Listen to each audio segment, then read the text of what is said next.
Snuffy Walden is probably the most versatile television composer of all time.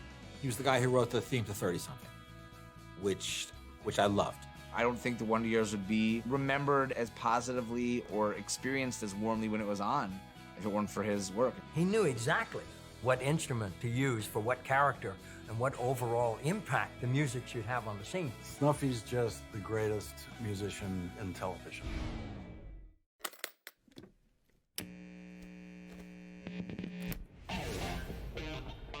The 60s was nothing compared to the 70s. The 60s was just like a warm-up for what was gonna come. It was exciting times. I was 23, and I had my first record deal, and life was good. I thought I was on top of the world.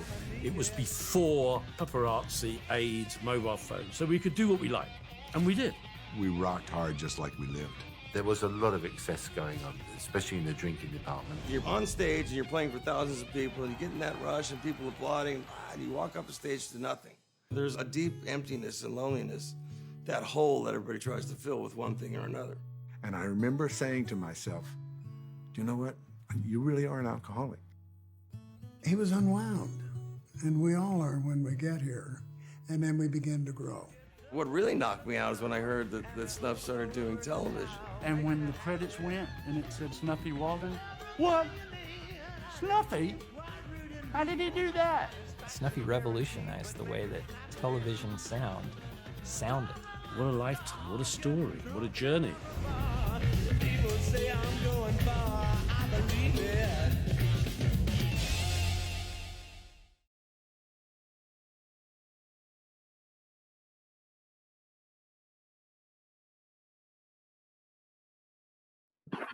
Good afternoon, everyone. We are so excited to bring Center Stage Conversation with Snuffy Walden. My name's Ivan Weiner. I'm the Executive Director of the Albuquerque Film and Music Experience. On behalf of the entire organization, thank you for joining us for AFMX 2021, the virtual edition. Before we get started, I wanted to thank some of our sponsors. Without them, the virtual edition would not be happening.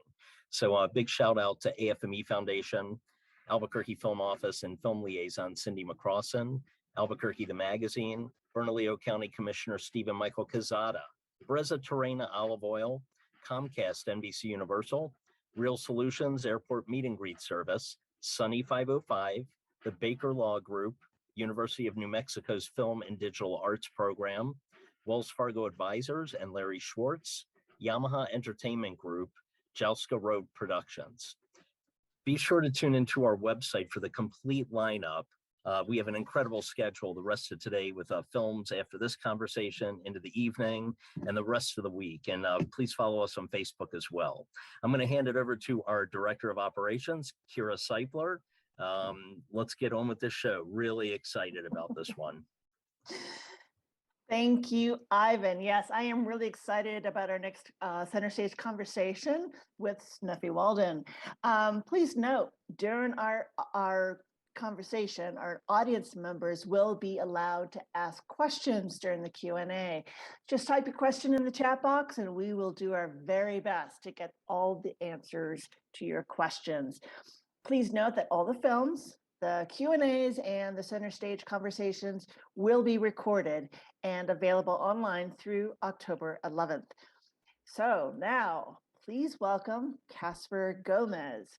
Casper has worked and performed in the music industry for over 25 years. He has carved his name on the sound halls of his native town of Albuquerque, New Mexico, and has built a name for himself as a guitar instructor, sponsoring multiple low-income students with instruments as an incentive to succeed. His latest work is with trumpet player and smooth jazz chart topper, Ryan Montano. His next release includes a collaboration with Grammy Award-winning drummer Greg Bessonette. Please welcome Casper Gomez. Hello, everybody. Thank you so much. I'm so happy to be here. Thank everybody from the AFMX team. Thank you, Kira. Thank you, Ivan. I am joined today by none other than Snuffy Walden, the legend himself. Snuffy. It's good to see you. Thank you. Thanks, Casper. A legend in my own mind. a rumor in my own room, a time, right? I hope to have the same title one day, honestly. I wanted to talk to you about a few things, but and we'll go into kind of what makes you tick and your approach to writing, not only for film and TV, but for in general just writing music. But I did kind of want to take a trip back, kind of get an idea of where you started. I haven't necessarily had a lot of chance to find out a history on you, so I wanted to learn about that during this interview and just figure out where you came from. Tell me where you kind of got started with music. Where did you at what age and when did you realize you knew you were going to do music? Well, if you want to know how I tick, then we're going to need to get my therapist on here. So, okay, that may take a little time. I was born in Louisiana. Both my folks were from Texas, and they went to Louisiana because they went to LSU, and I was born there in Baton Rouge, but then quickly moved to Houston.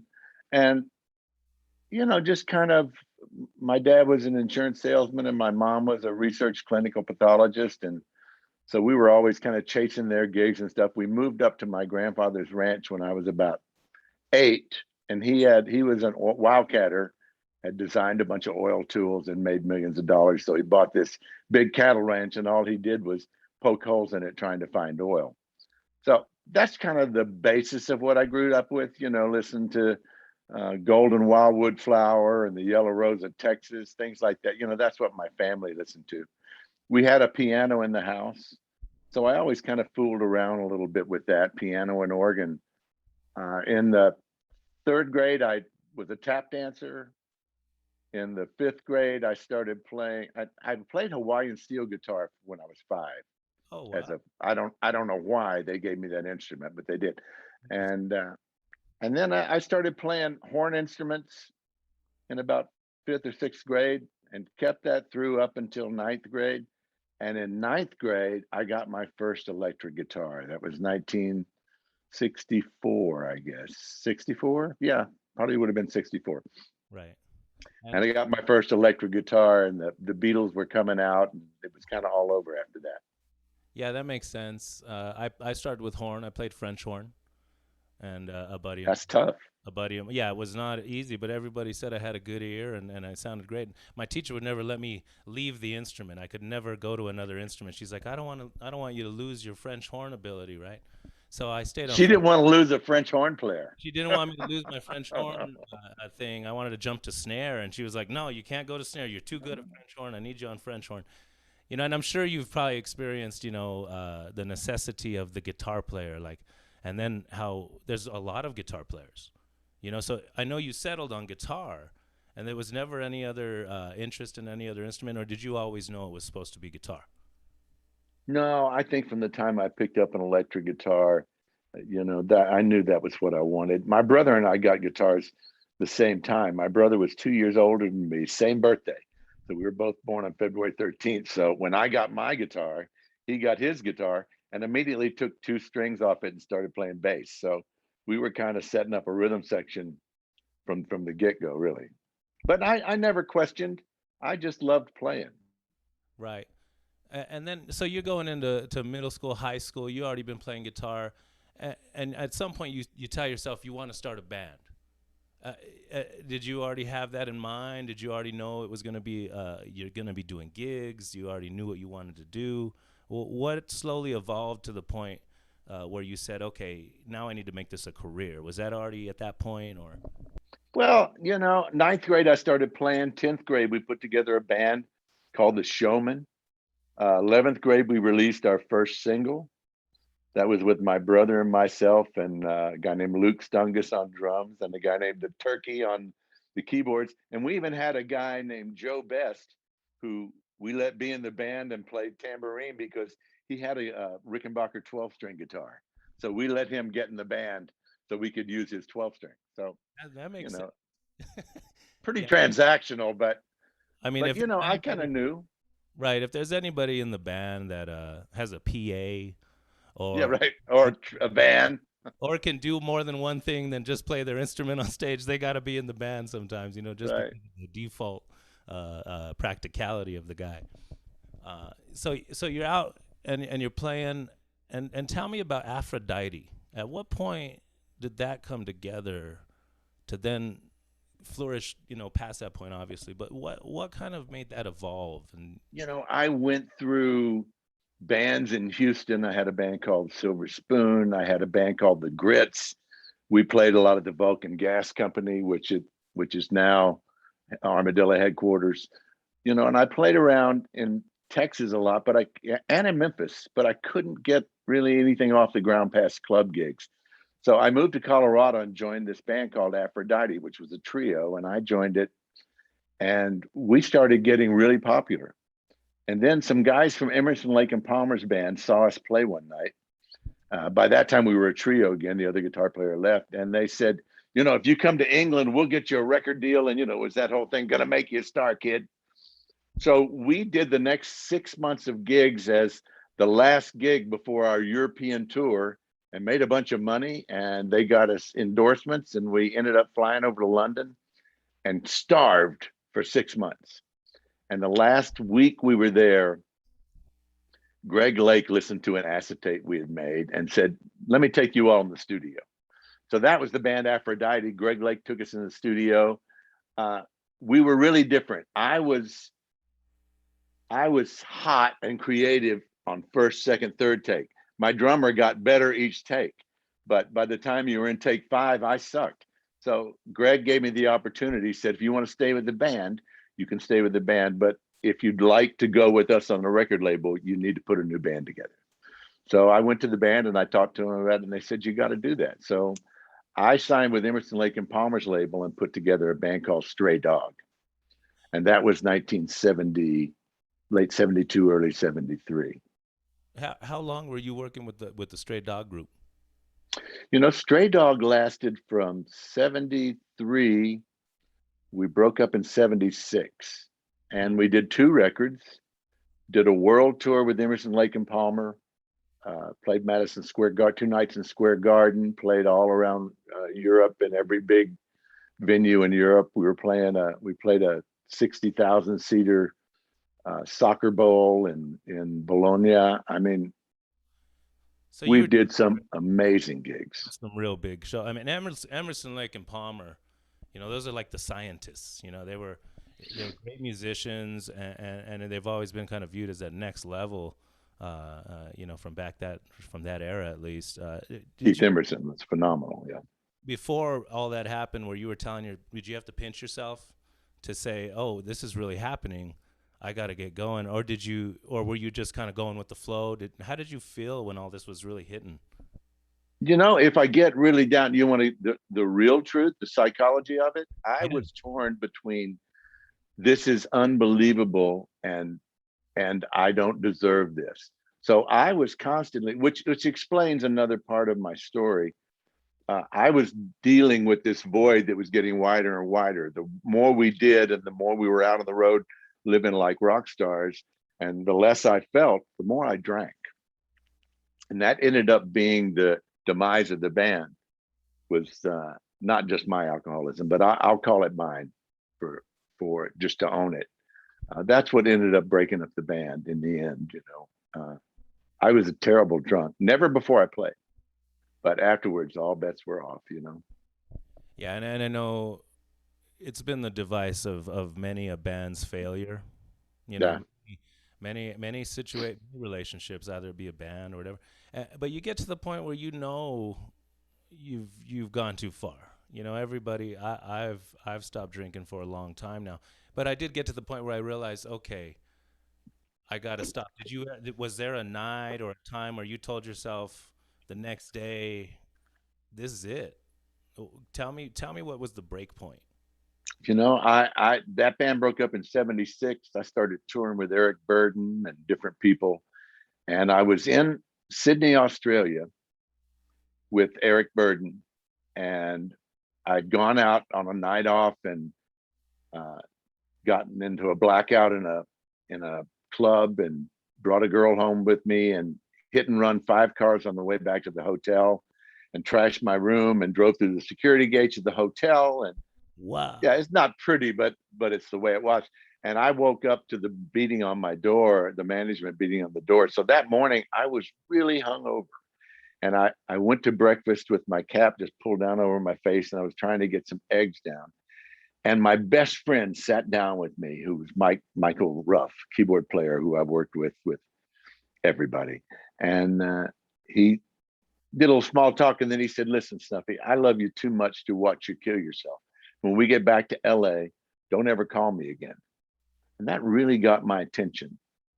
But it wasn't until about 3 or 4 weeks later, after they had left and I stayed to produce a record for some coke dealers, that I was sitting in an airport in Sydney, Australia, and I ordered a couple of drinks, and they came, and I ordered another one, and I looked in the mirror behind the bar and I went, wow, you really are an alcoholic. And that was for the moment for me that I fully accepted that I was an alcoholic. And I didn't expect not to drink. That third drink came and I knocked it back, and that's the last drink I've ever had. That was Christmas Eve, 1981.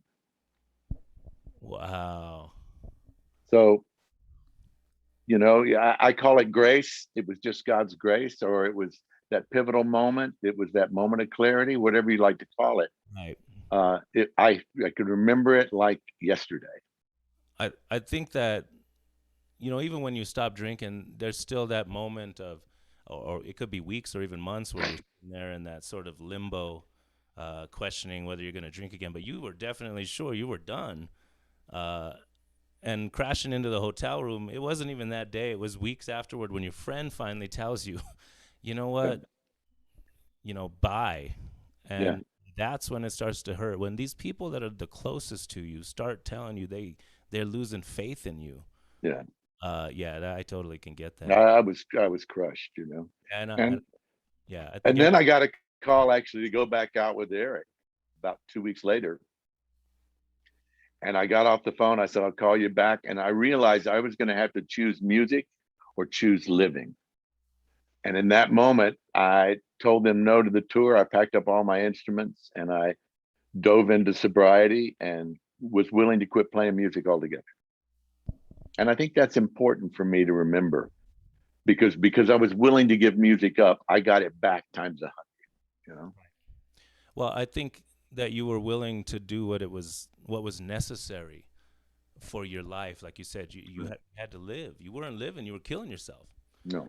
And I think, you know, you get to the point where you realize, okay, no matter what, if I do this for myself, I'll at least be able to build on that. Right. Like, you already had your talent. So there was no need to worry about that. As long as you were healthy and happy and sober, then that's the start point. So now you're happy, you're healthy, you're sober for years and years now. But right after that point, I know that you dove into some work with, I think you played with Chaka? Yeah, I was touring with Chaka Khan, and I was musical director for a girl named Laura Branigan, and I was still playing with Michael Ruff, my buddy at that time. We were performing a lot, and but I wasn't really making any money. It was kind of, you know, week to week, month to month, and I was grateful. Listen, it took me a year to get my first gig, so I was grateful that I was even playing music. But you know, I could see the writing in the sand, and it wasn't going to be pretty. I was already 36, 37 years old, and you know, you don't want to be a touring guy at 60. You know, you don't want to play in Holiday Inn. So I was looking for something different. I didn't know what it was, but I was looking for a change. So you're just playing. You're not writing at this point. Did you see a change in yourself after your sobriety that you could physically feel and were aware of a difference on stage or anything? I know you said you never drank beforehand, but did you see an overall change little by little, month after month, in your attitude and your creativity live or at any state? I felt like I was able to expand. I always, you know, I always played okay, but I was able to expand my horizons. You know, I started songwriting, and I produced a guy named David Palmer, produced a record on him, he was the lead singer for Steely Dan. He sang Dirty Work. And I wrote a bunch of songs with David and produced a record on him. And I was doing a lot of different things, none of which I knew would bring me anywhere, but they all became an integral piece of what happened to my career, doing demos, writing and finishing songs, producing tracks, all those things, not just being a guitar player, but having to figure out the bass and the drums and all that programming stuff. All those little pieces were lining up, yet I had no idea what for. They were just happening. That's interesting that you say so. So you didn't, I mean, we're never aware early on in our lives when what we're doing that day will build for us tomorrow. They're building blocks. Yeah, and they're building blocks. You know, every you build relationships. You try to see things through so that people that you do work with can depend on you. And it seems like you were at that point kind of building a foundation for that. You're sober now. You're expanding your horizon on creativity, and then enter at some point a TV gig, writing music for television. How did that come into play? You know, at 1986, New Year's Eve, 86, 87, I was playing with Michael Ruff, my friend, and we were doing a New Year's Eve gig. And an agent walked up to me and said, Ry Cooder has priced himself out of the business for film and television. Would you be interested in doing guitar scores? And I went, you know, sure, not having any idea of honestly what that entailed. Didn't know how to do it, didn't know what the job was. Never even thought about it as a job for me particularly. And I said, okay. And I went up on a couple of films, but I didn't even have a demo reel. You know, I didn't have any cues that I'd ever written and produced. All I had was some, you know, I could have put together 5 guitar solos that I'd played in the last year on other people's records. But that doesn't get you a gig. Right. And so I went up for a couple of films, got really close, but couldn't land them. And then they called me and they said, there's this show that's met with everybody in town. They want something different. Would you meet with them? Right. And I did. I went and met with them, talked them out of some film, went back to my house and my garage studio, and for 2 weeks worked on about 3 or 4 cues and would go back and forth between writing a little bit and crawling in bed and pulling the sheets over my head because I knew I didn't know what I was doing. Right. And I sent all that stuff in and they never listened to it. I didn't hear anything from them for weeks. And I thought, well, it was terrible, obviously. And then the day they were signing another composer, they popped the audio cassette in and they liked the music. And then they popped the video cassette in and they liked the way it worked with video. And they asked me to score the pilot, which nobody thought was going to go anywhere. But that was a show called 30 something, which became a huge hit. So, right. And it's funny because, you know, if there's people that aren't aware of your work, and they go and look at the list of things that you've done, they've been listening to your music for years. Mm-hmm. And it's these hopefully we play a game sometimes. We do these quiz sort of music quiz, you know, at the house just for fun. We'll play an old TV show theme and then we try to guess what it was because, you know, it's been out of date for a while or whatever. And yours come up quite a few times, you know, Wonder Years, good. 30 something. My favorite, one of them at least, is Roseanne. It was this bluesy, rockin' sort of intro, man. And every time that was fun. I just got excited. And we talk about how much music really shapes, you know, film and how much music shapes what you're watching on film.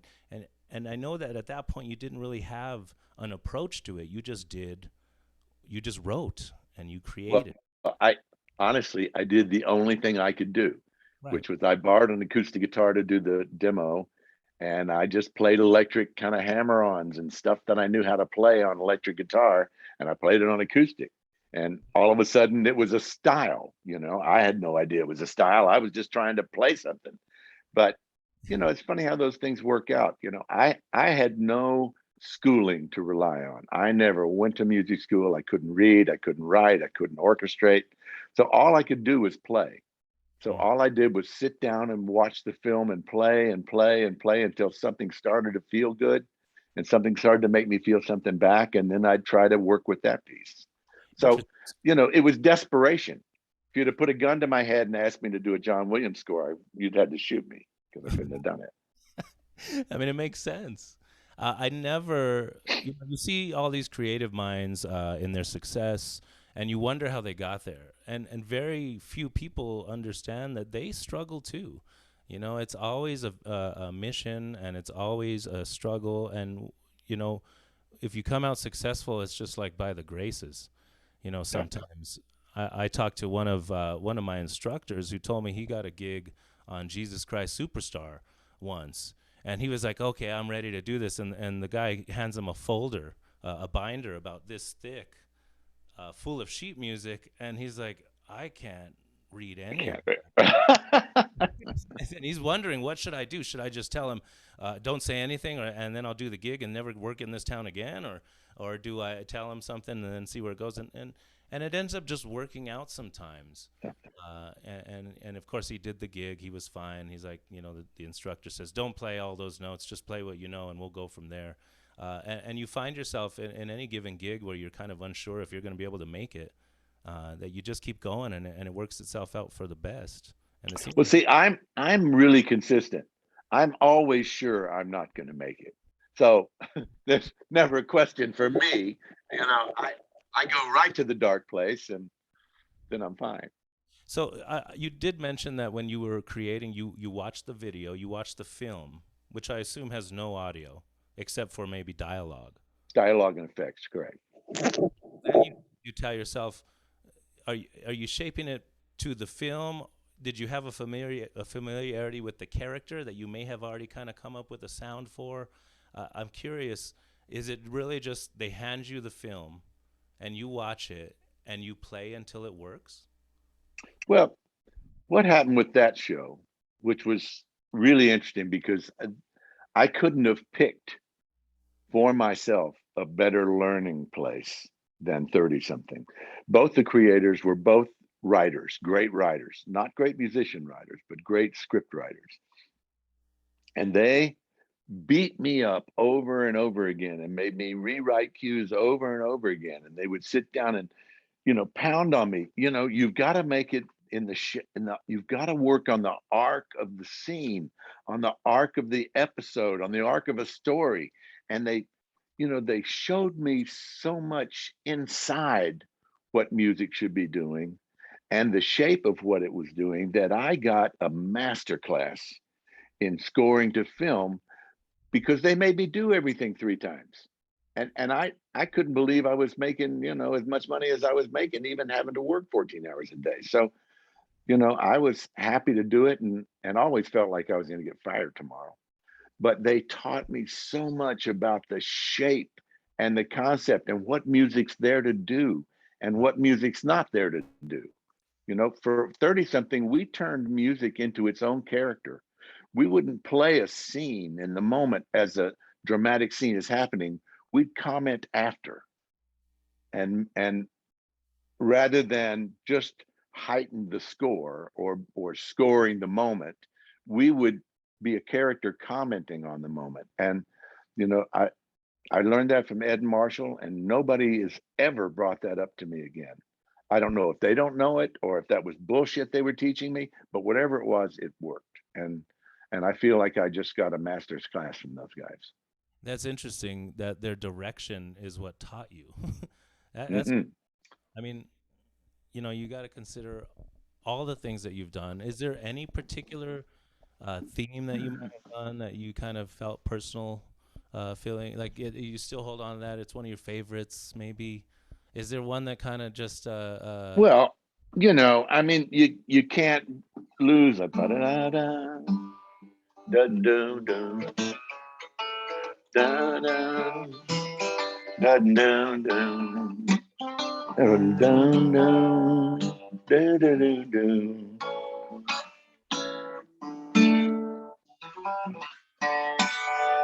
Yeah. And that was my first television theme. So yeah, I'm really partial to that.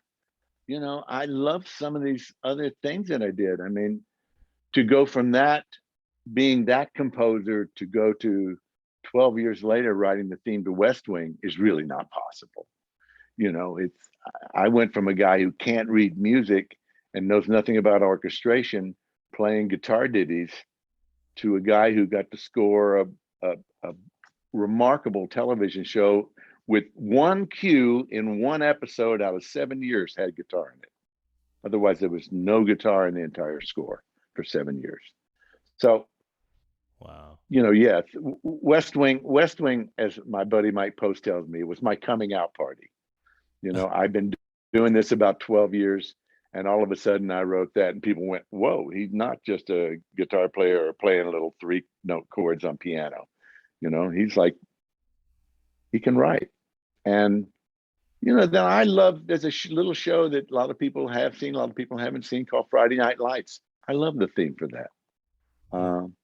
You know, I got nominated, I don't know, probably 12 or 13 times for Emmys, and the majority of them, I would say 2/3 of those were for main titles. So there's a lot of main titles, right. You know, shows like Huff and My So-Called Life, and, you know, that were unique in their own way. They just were never orchestral. And the Academy leans toward orchestral works because the Academy judges are all older. So they don't think so much of a guitar sitting. As far as everybody's concerned, with TV and music, you kind of created, you gave it a new style. I mean, that's what people say. And as far as, you know, creation in general, very rarely do we get that sort of combination of perfection where in time it just seemed to work perfectly, and everybody said, "This is it. This guy just created a new way to write theme songs and music for TV shows." And I know you were probably not aware of it at the time, like you said. But what do you ever find an area where you lose inspiration and you don't know what you're gonna do? Is there something you do to kind of gain back your inspiration? Just a day where you're trying to create and you got nothing going for you? Do you just take a break, or do you listen to songs that you used to like? What do you do? No, I built a koi pond right out by my back door here in my writing room, and I'll go out there and look at that. But, you know, in being really frank, the blank page, as I look at it, if I give it any thought at all, always scares me to death. What I find works is making the cross of the Grand Canyon, which is from my leather chair over there to this chair in front of the computer, which is the Grand Canyon, by the way. And then you play one note. And then you go, okay, well, there's one note. Then you play a second note. And then you play a third note. And then you go, no, that's wrong. And then the next thing you know, you start the motor going. And for me, I get in the zone. And when I can get in the zone and get rid of my fear and my insecurity and all that other stuff, then I can deliver something. And I'll look back at it at film and go, well, that's not right. I know much more what's wrong than I know what's right. And I think that's been an advantage for me. It's made me rewrite things a lot, but it's also made me get a lot less notes. And what I find is if you can get rid of all that other crap and just be in music and be a vessel for the music to come out, then it just happens. I mean, the West Wing theme was written in 15 minutes. Wow. You know, I was just a channel at that moment, and the music came through, and I happened to be the guy playing the keyboard, but, you know, I'll never take credit for that kind of inspiration. I always think it just comes, you know. So my job is to get out of the way. My job is to get me out of the way. And here's the other thing that's crucial. You got to write every day. You got to write every day, because if you don't, every time you sit down, you're more scared. So what happened to me was the very first year I was scoring television, I had 2 shows running. And for every year after that, for 32 years, I had multiple television series on every year. So I didn't have a choice about sitting down and writing. I got up when the alarm went off and I came out here, drank my coffee and wrote. What that allowed me to do is to not question the process and just start writing. And sometimes it's good, sometimes it wasn't as good. But I believe, and I tell young composers that I mentor, write every day to picture. You don't just sit and write groovy things you like, but write to picture, because that's the job. You know, that's an interesting perspective. We do have a question from somebody coming up in the audience. What they wanted to know is if a showrunner comes up to you, it's a new TV pilot concept, and they want to know, how do you go about creating the theme? Now, my assumption is that you have something to go on. They don't just tell you, "Hey, we got this show idea. Can you write a theme?" What's the process? What do they do to cue you to get this going? And this is more insightful, hopefully. But I'm curious. They want to know. Somebody comes up to you, has a show idea. Now walk us through this. What is your experience? What happens? The first thing I'll do, usually it goes like this. I'll read the script. My agents will send me the script. I'll say, yeah, I want to do it. Then they'll send me the film, a rough cut of where they are. I look at the film and I see what resonates with me. Listen, there may be a guitar player. It might be like Nashville, where one guy's a songwriter or something, but there may be nothing to do with music. So, Jesus. So you just sit down and try to feel it out. Then the process becomes, you come to them and they'll give you one or two things. They'll say, yeah, we really hear this being a guitar driven thing, or we really hear this no guitar, or they'll go in there, we don't know what we want. And I generally have to tap dance and bullshit them. And I tell them the honest truth. I said, listen, the way I work is I start throwing things up against film. I start throwing things up against film. It's like cooking, and I throw in some of this and I throw in some of that. And I said, and at the end of the day, I'll boil it down to something and I'll send it to you and see if you're responding to it. I said, and I always tell them this, I said, talking about music is like dancing about architecture. I can sit here and tell you crap all day long, but it's not until I do it and you respond to it that it means anything. I can really tell you, oh yeah, I hear this instrument there. But for me, it would be all BS. My only way of knowing is the way I started, which is putting up the film and playing music. And so, to answer that question a little more specifically, sometimes they have a good answer. Sometimes, if you're lucky, they'll have an emotional answer they want you to go. We just need something really mysterious, or we need something, really heart-wrenching, or we want something that's really up that keeps you, and that kind of input. If they say, I want an oboe, whenever they cut to this, then you got problems, because you got a guy who's going to overthink it. Yeah. I hope that answers your question. If they're too specific, I mean, have you ever been in a situation where you're working with somebody and you feel like you just cannot make them happy? Yeah. And I did it once with Ed and Marshall, my mentors.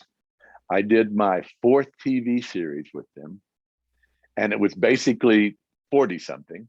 Wasn't 30-something, it was 40-something. And they write like they write, and they build like they build.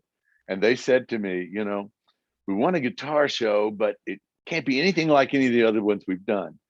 And I tried and tried. And at one point they said, can't you play left-handed, one-handed or something?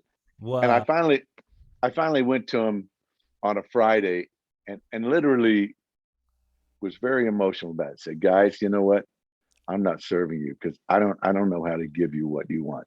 I'll stay on until you can find somebody. I'll help you get somebody else, but I just can't do what you're asking me to. I don't have a clue where to go.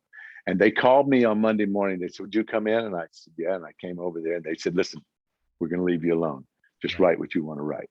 And so I didn't have to leave the show, but I was ready, because they were giving me so much input of things not to do that I got lost. Right. And so I had to come to them honestly and say, listen, I don't know what you want, and maybe I'm not the guy. Wow, that's interesting. Was there ever a time where you sat there doing all these things that you've done, and you say that you wished you had done something else? I'm sure there's happened. Did you ever sit there, and even if it was in the same industry, did you tell yourself, man, I should have just been an engineer? Or and not to be totally serious when you say it, but was there another career path for you at any point? I felt so blessed that I got another shot at having a decent career, because I got a shot when I was 22, 23. I got a real shot, and I blew it, I blew it because I wasn't a songwriter. We had great arrangements that we could hang our solos on, but we didn't have great songs. Right. And that was what was missing with Stray Dog. And I didn't know that at the time. I was a guitar player. I just when I listened to a song, the first thing I heard was the guitar and the arrangement. And then maybe 2 weeks later, I go, oh, what's that about? You know, what's that song about? So I was so grateful that I got another chance to do it, much less have the success I had. But I was so grateful that I never questioned it. I questioned a lot of the time if I was good enough. Right. But I never questioned if I was doing the right thing. And I knew that I would do it until they found me out that I didn't have a clue what I was doing. And then I'd go find something else to do, go play the Holiday Inn somewhere. I don't know. That makes sense. I mean, all I know how to do is play guitar. I can't even change a light bulb. I mean, I'm really pretty hopeless. Well, I wanted to be a paleontologist when I was 5 years old. That's part of what I wanted. I was going to be a doctor. I dropped out of pre-med and a math major to get an FM underground radio show and play in a strip joint. So I understand. Oh, wow. Okay, so that's what I was talking about. Okay, so you did have something else planned. Maybe your parents wanted you to be more a doctor than you did. Oh, yeah. Yeah, that's always the way. So I understand there was a West Wing special that you had done. And we got a question coming out from the audience, wondering about your experience for performing on the West Wing special that took place. I don't know if there's something unique about that. Well, yeah, it's funny how that happened. The way I first met Ivan, as a matter of fact, is there was a documentary we shot on me a few years back called Up to Snuff, which is because of contractual problems and licensing problems is not coming out until the next 2 or 3 months now. But we screened it at Albuquerque Festival. And there was a moment in there where the director said to me, well, what about the West Wing? And I had a guitar in my hand and I went, well, I didn't write the West Wing on guitar. And then I just kind of went,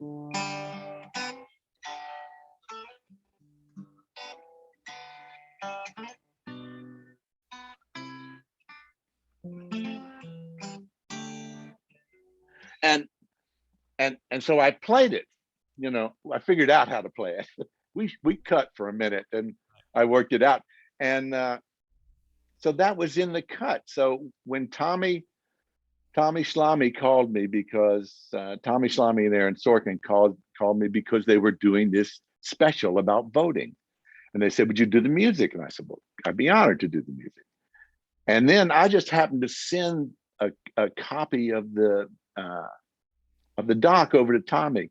And he called me back 45 minutes later. He said, you've got to perform solo the West Wing on guitar. And I went, solo on guitar?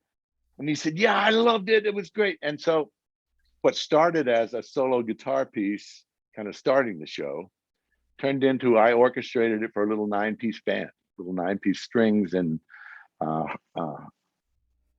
horns. And that's what we did. And we shot it. Tommy shot it beautifully.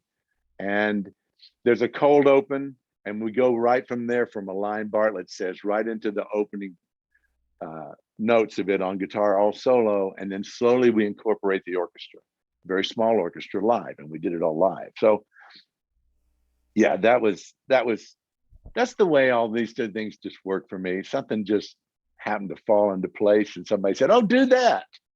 And so I do that, you know, that's kind of the way it came about. So I understand that, you know, at some point you probably sat there and realized that some of the decisions you made, okay, good or bad, whatever. What do you feel has given you the longevity in the form of relationships that you've formed? And by that, I mean, I want you to give a tip to these young guys that are coming up in the game about how to be the musician. Not what kind of musician you are or anything like that, but just a person. The guy that gets the gigs 9 times out of 10 are the guys that are just easygoing, easy to work with, and it's the ones that are a little over the top that are kind of like a loose cannon. But I wanted maybe a model. Give me your impression of the way you feel the model of the musician should be when they're trying to approach television and film. Well, let me tell you, there's 2 guys I always looked up to who are both dear friends.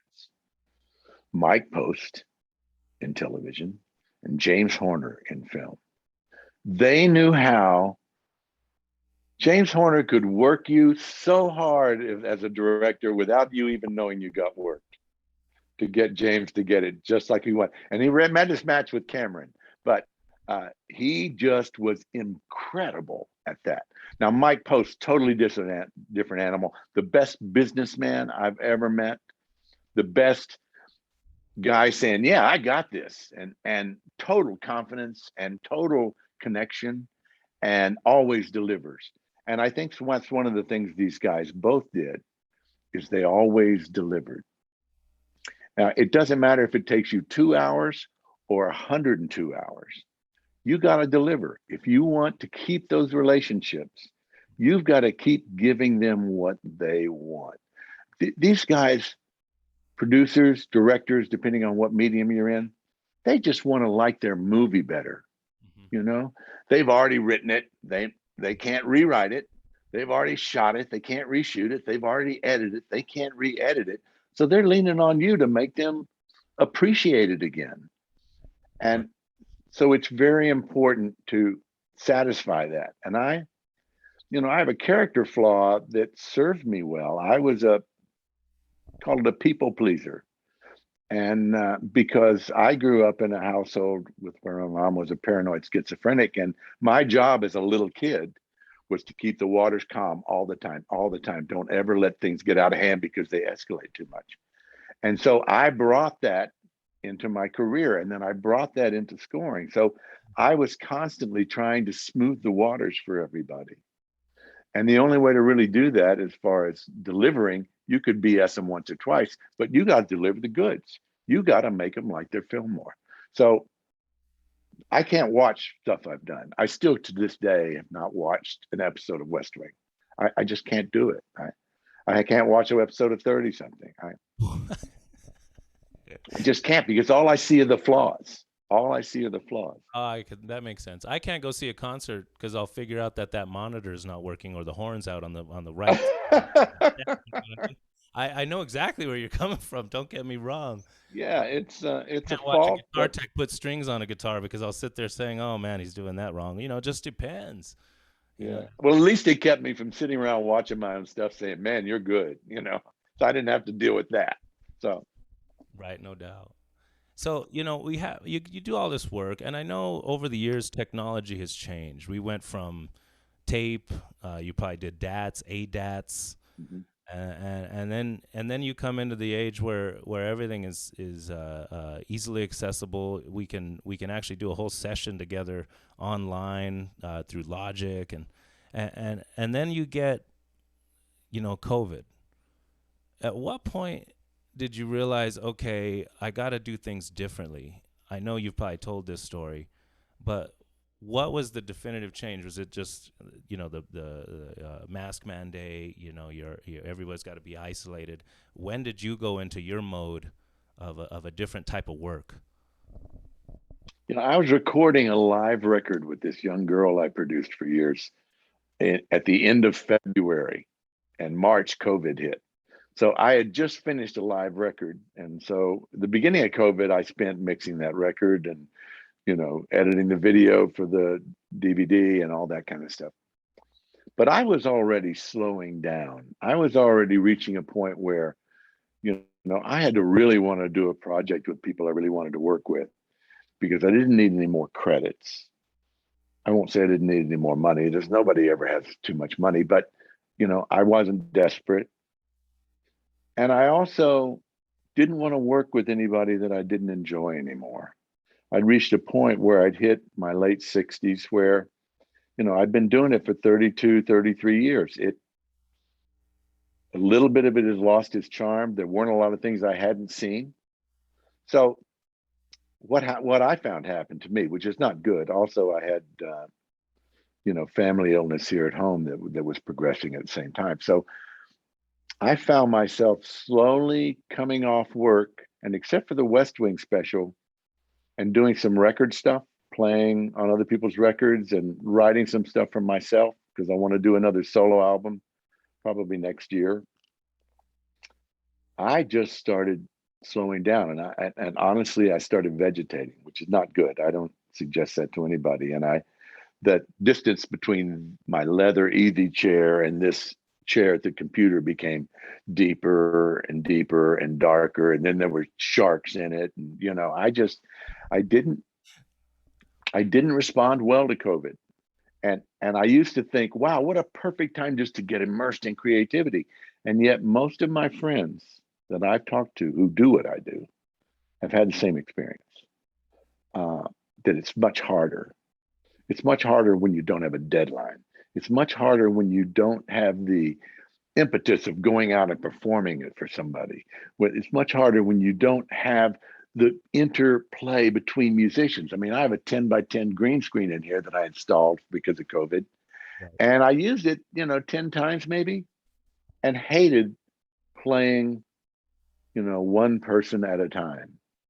Just, that's what I've done for 30 some odd years, is sitting here, layer me on top of laying on me. And then to do that from a performance level, I just found it very unfulfilling. So what I did was I actually just sat too long and had to really strain to get out of it and do I had to have shoulder surgery and a hip surgery and toward the end, I just had to get surgeries done and get myself back in physical condition so that when this thing breaks, I can get back out and perform, which is what I want to do now. It's where I grew up, and it's where the way I want to end my career performing. So that's kind of what happened to me. A lot of people took COVID from a creative sense. All the musicians that perform live normally didn't perform. They tried doing video streams. You tried getting green screen. I have a green screen. I'm using it right now.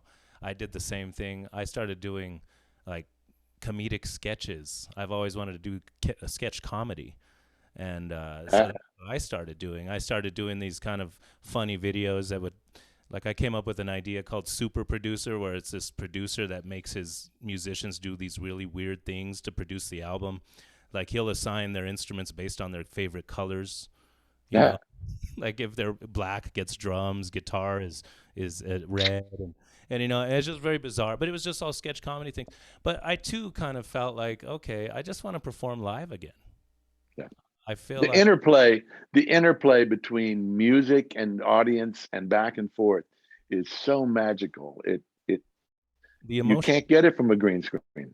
Yeah, the emotion, and that's really what you were talking about earlier. At the end of the day, to me, these producers, these directors, they've created this emotion on film with the actors, and all we need to do with the music is enhance that emotion. You take that emotion that's present and you give it a filter for the ears to feel the emotion too, and as far as creation goes, COVID kind of strained everybody's creativity. I know that for sure. Yeah. There was a lot more talking about doing stuff than doing stuff. I'll tell you that. And as far as live goes, that's the best emotion you can get. You, like you said, you feed from you feed off people and it's and other musicians even. Mm-hmm. I didn't, except for the West Wing, we did 3 sessions for it. We did one orchestral session with me live with guitar to get all the stuff together. We did a live day on set, and then we did one scoring day 2 weeks later over at Fox. And those were the 3 times I've been able to interact with musicians closely during this entire COVID. And because in March, I got serious about it. I have a lot of immune deficiencies because I have arthritis in my hands, and we've completely arrested it. It's 100% back, but I have to take immune suppressors. So, so I have to be very careful. Okay, we got a couple questions coming in from the audience members. Who are the music artists that you listen to?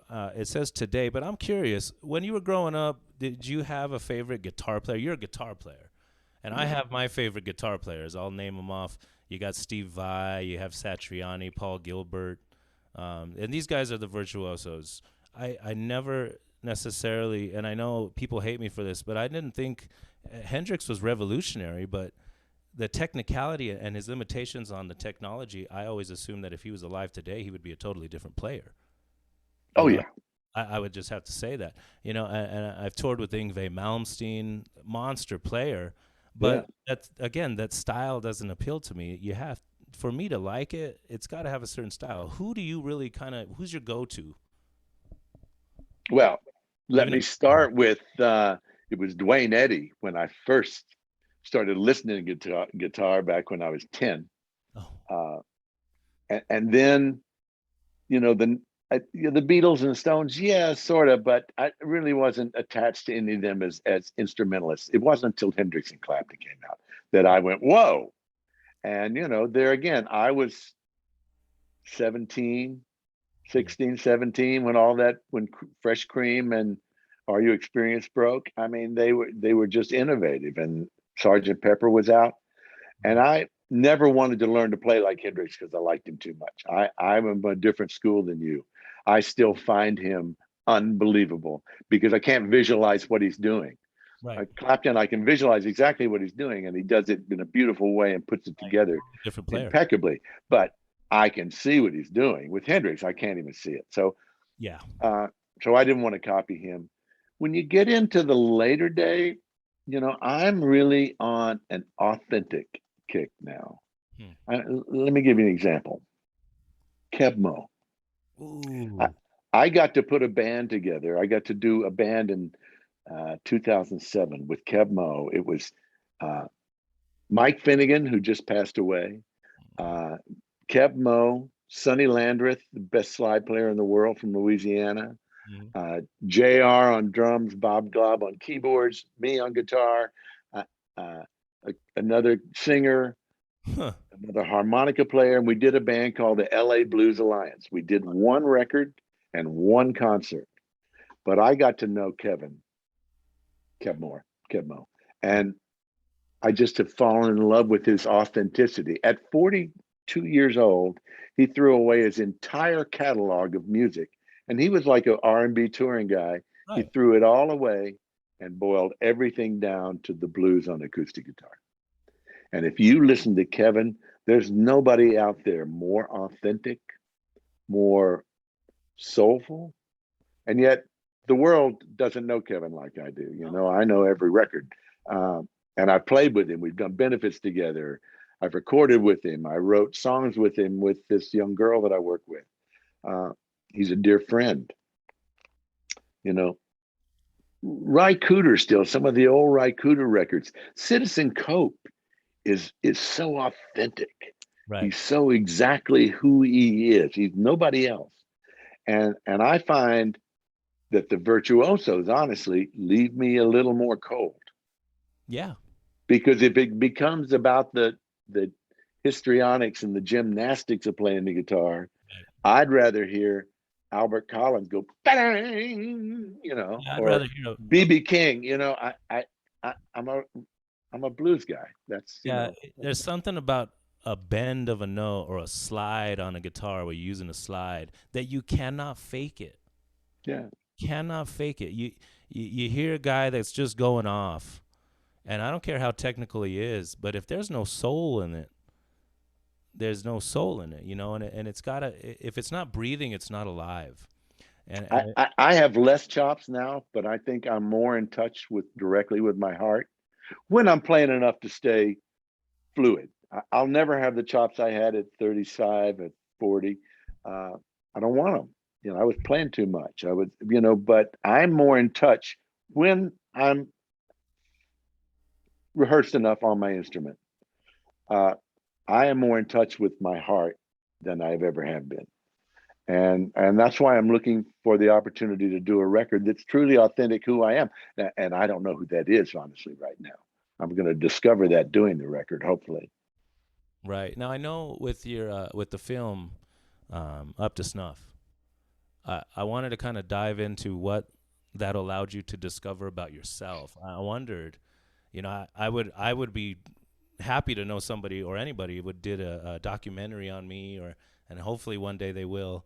It might not be all good, but they'll do the documentary on me. But did you find things out about yourself that you didn't know about, you know, going through that adventure? You know, I did. And you know, it has all the dirt you can imagine from my early rock and roll days. It kind of takes me from age 18, you know, through current day. So it's all my debauchery and debauchery and the awful side of me.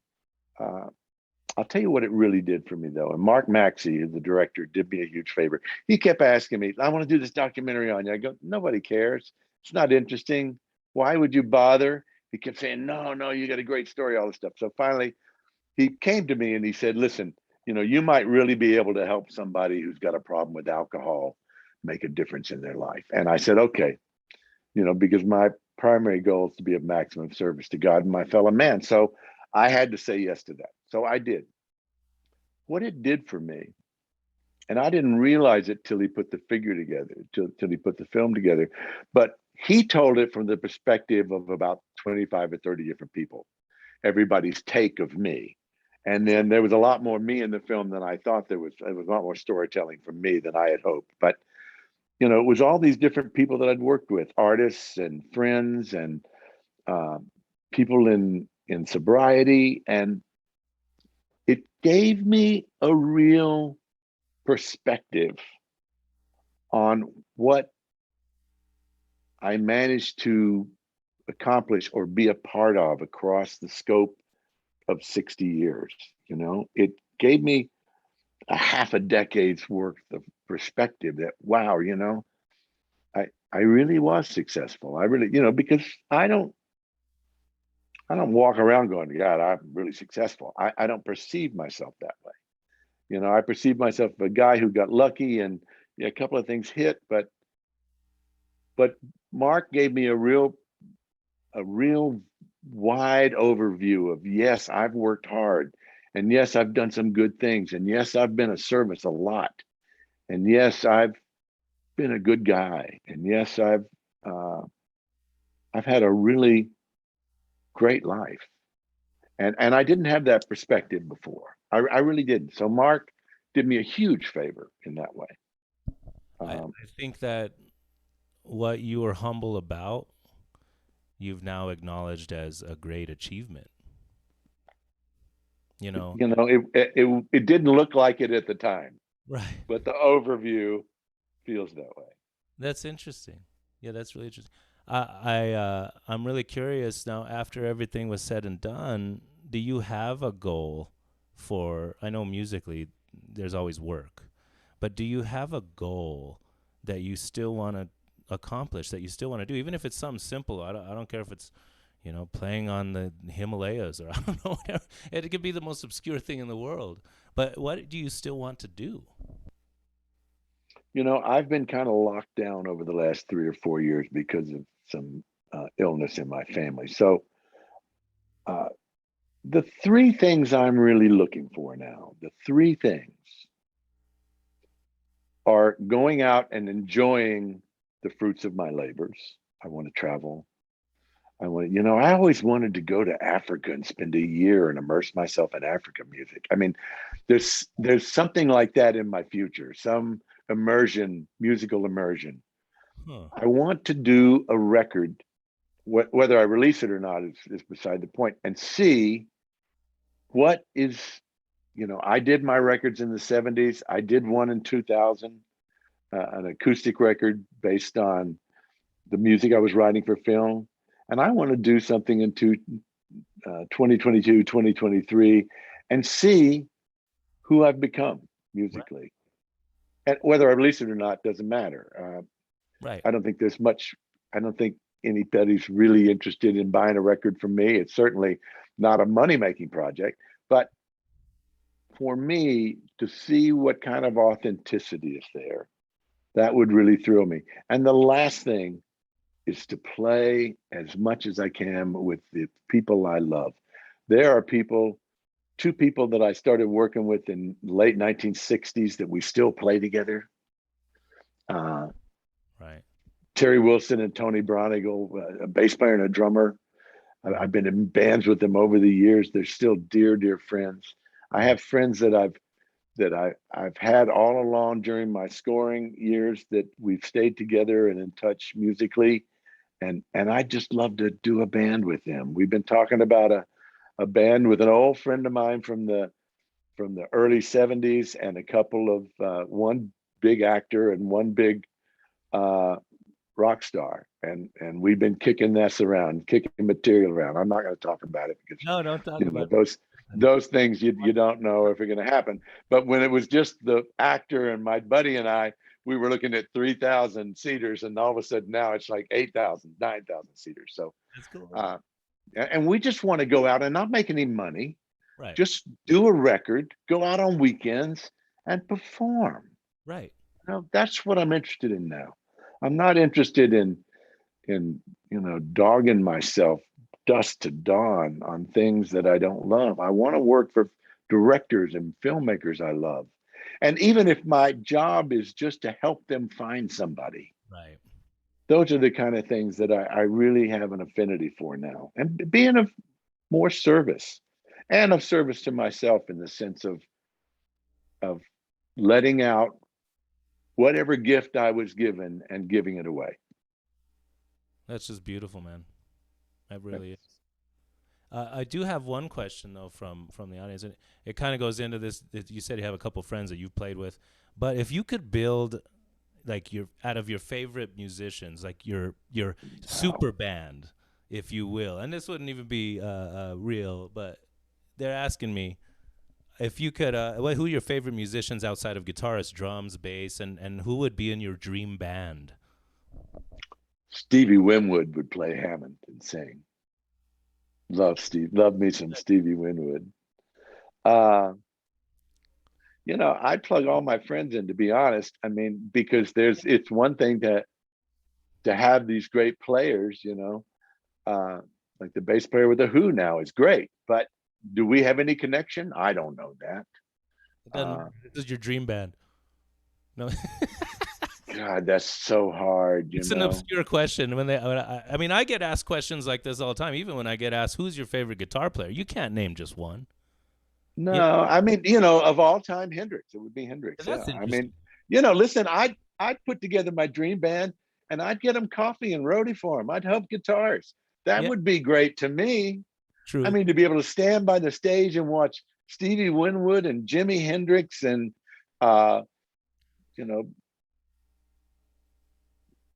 Buddy Miles and not Noel Redding. I love Noel, but Noel wasn't that great a bass player. James Jamerson, I mean, put those guys together and just watch and drool. For me, that would be Nirvana. So it's not about me being part of it. It's about experiencing it. Yeah, I would love to play with those guys, but I used to play in Michael Ruff's band. Jimmy Johnson was on bass. Ralph Humphreys was on drums. I mean, I played with Vinnie Colaiuta. I played with Jimmy Haslip. I mean, these are drummers and bass players that are phenomenal. Right. And there would be times where we'd be playing, like we were touring with Chaka or something, where I just stopped playing because there's no way I could follow them. No. They were off on another planet, and I would just stop playing because they were so phenomenal. Michael Ruff was like that. Chaka was like that. Chaka you could have a couple of bad nights, and then one night Chaka would come out, and the minute she sang her first note, the hair would stand up on the back of your neck. Right. And she would start singing, and the whole show would be like that. And I walk off stage going, why am I playing music? I almost quit playing when I saw Hendrix play in I guess 1969 in Houston. Wow. I was on acid. And I thought, what's the point of me playing? And luckily, I had a Hell's Angel who was my manager. And he told me I had that much shit. I just needed to keep playing. And he talked me off the ledge that night from stopping playing forever. And his name was Moose. And he ended up in Mexico running from the police for murder. And I don't know whatever happened to him. But he saved my career that night. Because he told me I could be that good, that I had that much heart. Everybody needs a Moose in their life. Well, we had Moose and Tank. Tank was a Satan slave. They were two big, huge bikers, and they drove us around in one of those ice cream trucks, step van. And stole equipment from music stores and made sure we had gear. I mean, Oh no, I believe it. Yeah. that's a long time ago. That's Texas in the 60s, but luckily enough, there's a statute of limitations on all that. So now I was lucky enough, Chaka Khan, you mentioned Chaka Khan as recently I got to work on some of the music for a cover band for Chaka, a band that does nothing but cover band Chaka Khan stuff. And I was surprised at how difficult the music was. It is written next level. I mean, it's like jazz chords through the whole song, and I was very surprised at the intricacies of the writing and the modulations and just I had no idea. Did you go into that gig knowing all of that? No. Luckily I came on to break the I Feel For You record. She'd already recorded it. I got it up on the wall somewhere. She'd already recorded it. And we were the band. It was Vinnie Colaiuta, Jimmy Haslip, Michael Ruff, me, and one other guitar player from New York, 3 backup singers. And the band was just burning. And we broke that record. We played it all over America, all over Europe, did Saturday Night Live, everything. So when we would get to songs like Night in Tunisia, I'm like, what? There's no way I can learn this. There's no way I can play this. But what Chaka wanted was my fire. Right. Chaka always gave me complete freedom to be who I was inside her songs. And she would feature me a lot. In my documentary, there's a guitar solo that I played one night in London or something, where she just turned the stage over to me and let me play. And, I did what I did. I didn't do what some of these other guys did. I just wasn't that guy. I wasn't that guy, and nobody ever tried to put me in that box. But luckily, I had a thing. Whatever that thing was, I had a connection with my heart that could play soulfully and fiery, and I worked all the time because of that. It never got me to be a rock star because, like I said, I had no songs. But even Jimmy had "Hey Joe," he borrowed that from the Seeds or something. I don't know. Listen, I've been blessed from the word go. I've been blessed from the time I dropped out of dropped out of college and went to work in that strip club for $7 a night. I have been blessed upon blessed with situations that have taught me everything I needed to know, situations that have given me the challenges I needed to grow, the situations where I've had opportunities to shine, and the situations where I've had opportunities to find out about myself and get home. And that's a life well lived in my book. And, I'll take that. I'm blessed. And the fact that you're trying to teach other people in some formal way, either through music or through conversation, I think that's awesome, man. Thank you. Well, listen, my maximum job is my job is to be a maximum service. Yeah, and I can. It really is to God and my fellow man, and that's if I'm doing that, I'm happy. I'm not thinking about me. If I'm thinking about me, it's probably not as much fun in my old head, Right. Now, I just wondered, does anybody have any questions about the technical aspect of scoring? Just because we haven't touched much on that. I want to briefly jump into some of that stuff. Okay, great. I want to kind of consider, so technology based. You say you do a lot of layering. Is it something always an issue with you when they say they want some particular? Do you start on just guitar? Do you start on just piano? Is it based on what you see, what you feel? And at that point, is it really scoring on one instrument? Is it always for the part? Do you say, okay, this is for this, I got to start it all on piano and have the other stuff? Where do you usually find yourself starting? It depends on the project. When I got a project called The Stand, which is a Stephen King miniseries, I got it because he saw a little movie I'd done about a year before. There was a Western movie that I started writing it on guitar because it was kind of a Western East Texas drama. The desert, sand, all that stuff. I started that one on guitar. Most shows I start on keyboards, even if I'm playing a guitar sample, because what it allows me to do is, with the technology, I came into this right at the time that sequencing came in, computer-based sequencing came in. So at first, I didn't play any keyboards. I just played guitar. And then I bought a piano and taught myself to play, and scored a whole TV show on piano. So I would get off the guitar.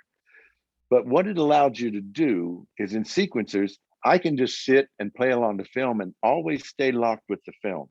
So I'm always looking at film and trying to find something. Then when I find something that works, then I can do things like slow it down, speed it up, add a 5/4 bar, change all these things to make it begin to breathe with the film. So the first thing I try to do, and it's mostly on guitar, on keyboards, even if it's a sample, because it allows me to give it that flexibility and that rubber, and it allows me to manipulate it more. So once I find an emotional theme that I think's right for the moment, honestly, I look at shows now, and I look at a scene and I go, it's probably about 70 beats per minute. Just from doing 30,000, 40,000 hours of writing. So it's a slow to mid-tempo thing. And then I'll just put a click up and just play along. And then I'll throw it out and play along something else. And then I'll go to change keys and play along. And then all of a sudden, something will start to happen. And I'll go, okay, stop. I turn the film off. I play a little with the idea, develop it harmonically a little bit.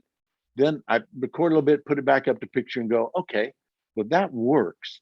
But I'm stepping on the dialogue here. Right. I'm missing the moment here. This is the peak of the scene, and I'm playing over the top of it. I'm making it not more emotional, but I'm smoothing it out. So then I take all those years of looking at film and making mistakes, and I put that into this sequence, which I can adapt by sliding phrases. I can adapt by slowing pieces down. I can put a 5/4 bar in, or take a 3/4 bar in. You can manipulate it like that. Then once I've got the basic vibe, then I begin to color it. And I kind of try to color it to film, because you don't want to get so into the music that you're writing Stravinsky and it has nothing to do with film anymore. Right. You know, sometimes it's a 3-note theme that just is with a single note pad in the back that's just haunting. Right. And there's so many aspects of this. This is a whole 10-hour conversation. The different aspects of how you can create things, and that's only my knowledge of it. You know, every composer's got his bag of tricks that he uses and his quiver of arrows. You know, I just have mine. They're no better or worse than anybody else's. They're just different. Have you ever been approached to do a musical? I have. Has that? And you know what? I'm not a songwriter. That's what I keep wondering. You know, you. No, I'm not. I bet you. I can write songs. I can write songs. It's kind of Moon, June, Spoon. I mean, that's the way I always felt about my lyrics. I never felt I had so much lyrically to say. I write songs with other people all the time, but I shy away from lyrics. I mean, I'll have an idea. I'll have a story idea. I'll have a phrase or two, but you know, I'm not confident doing that for myself. Right. And I always felt like some musicians did certain styles better than others. Yeah. And as somebody that does some work for TV or film, you have to be diverse. Like, you have no choice. You have to be diverse both musically and instrumentally. And you have to be a quick study too, because they can hit you with something. But I'll tell you the story, the West Wing story. Originally, I was doing a show for Aaron Sorkin called Sports Night, and it was an electric guitar show, kind of Clapton-y, really kind of fun. And that's what Aaron wanted, but he loved it. And then he said, "Listen, we were going to the second year of that show, and Aaron had just gotten the script that he'd written a few years ago, picked up, called The West Wing." And he said to me, "Listen, I want it like a guitar score, like maybe acoustic guitar Americana score." And I said, "Great." He said, "You want to do it?" And I said, "Man, I'm in," because I loved his work. And we got a little closer to scoring it, and he's going, I've been putting music up against it, and we've been putting up John Williams against this, and it's really working good, this big orchestral thing. Can you do that? And I saw myself without a job, and I said, well, sure. So all of a sudden, I know nothing about orchestral music. So I immerse myself for about 5 weeks in orchestral music and Americana orchestral music and James Horner, and not John Williams. John's too intense, but the melodic guys, the guys that had a sense of melody. And then I got into the orchestration and what they used, and that turned into the West Wing, and it turned out great. But I did a quick study on orchestral. That's interesting. And really, if you listen to the music on the West Wing, it's all a simple little melody, simple little gospel melody. Yeah. That main theme is so simple,